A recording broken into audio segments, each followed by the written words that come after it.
So that you're talking about, at least for the commission and for most of that sector. But, you know, if you listen to when I started the program this morning, it talked about the fact that the unemployment rate is still pretty high. So how can the lottery industry also create employment? Yes, I believe that maybe let me digress a little because maybe I've not emphasized the contribution of lottery to national development.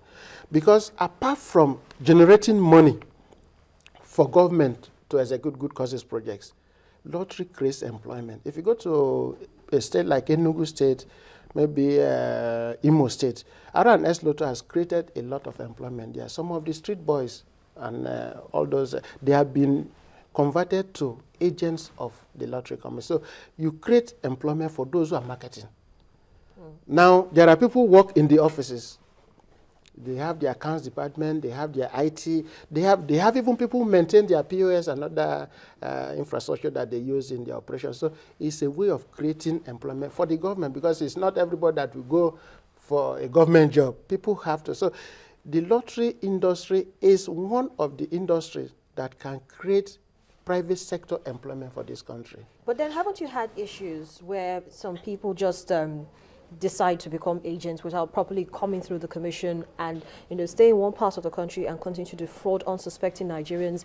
Do you have issues like that, and how do you deal with them? There are issues like that, and that's why I've mentioned that we have a relationship with the EFCC now to go after, because we don't have the capacity to arrest and prosecute. So we are trying to build alliances with, so we have a team of police attached to us. We equally have now the support of the EFCC, because we had the courtesy visit on the chairman of the EFCC, and there and then he decided to set up a joint committee between the EFCC and then the NLRC. So we are working together. So I agree with you that people could just, and in Nigeria, people like sharp practices. You know, Nigerians are negatively intelligent.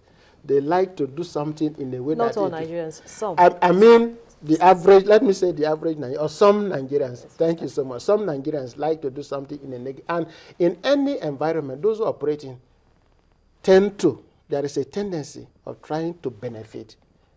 And in terms of benefiting, they try to short-circuit the system. So we'll go after them and we'll prosecute them.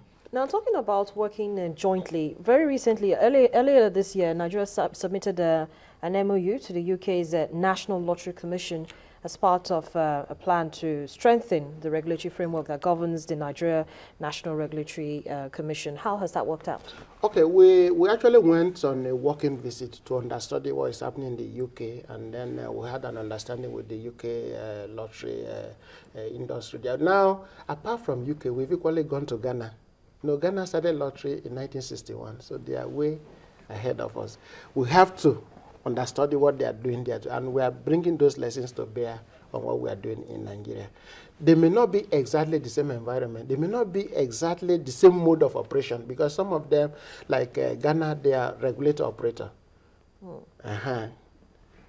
So, but in Nigeria, we are only regulating, and then the trust fund is even separated. In Ghana, the trust fund is part of the Ghana Lottery Authority. Where they keep the custody of the money. The one that goes to government is different. The one that they use for their good causes, they have a department within the Ghana Lottery Authority that executes those projects.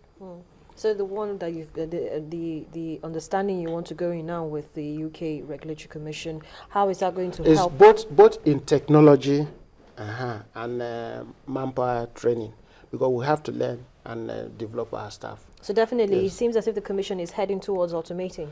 Definitely, because that is the way to go. That is the way to go. Because without automation, we'll just be groping in the dark.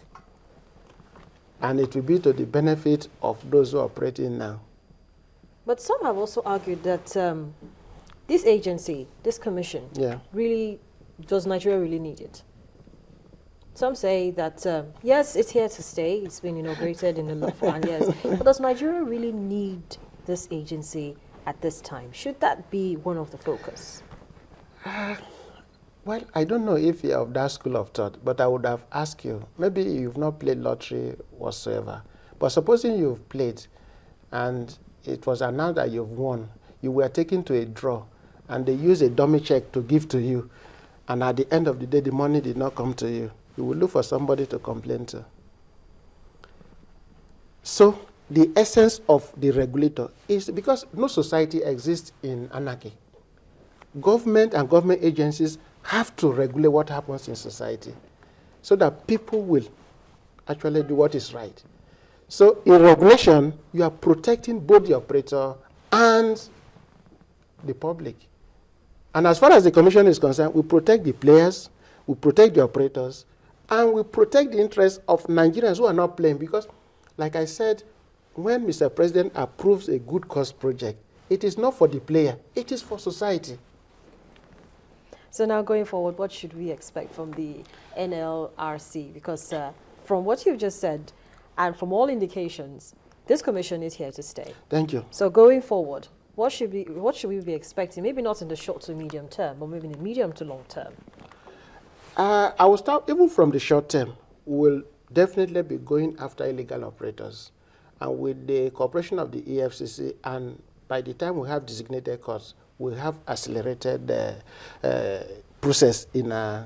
So some people will definitely go to jail for doing what is wrong, and it may serve as deterrent. Now we have to train our capacity. So like what we've done is to even send some of our staff on attachment to some of these operators to understudy what they are doing and work with them, know their problems.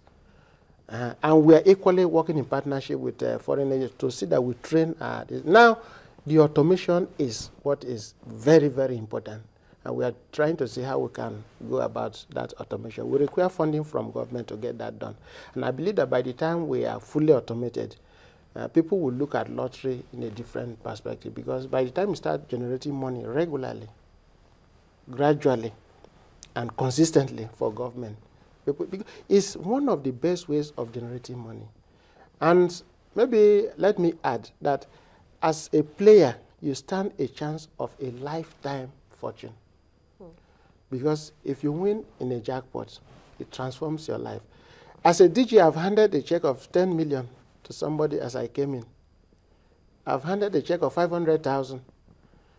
And you will not understand that 500,000 can change the life of a Nigerian, not to talk of maybe 2 million, 3 million.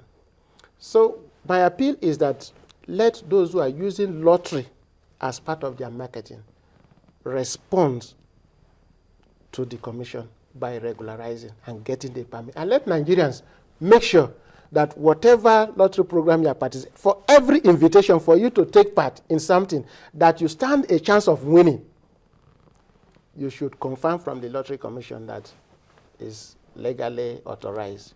And for any reason whatsoever you are in doubt, you contact us. And in case you are shortchanged, you call a contact. We'll help you to realize. Well, thank you so much, Mr. Ekpe, for coming on the program this morning and giving us a clearer picture of what the National Lottery Regulatory Commission is really all about. Of course, this is not just where the conversation ends.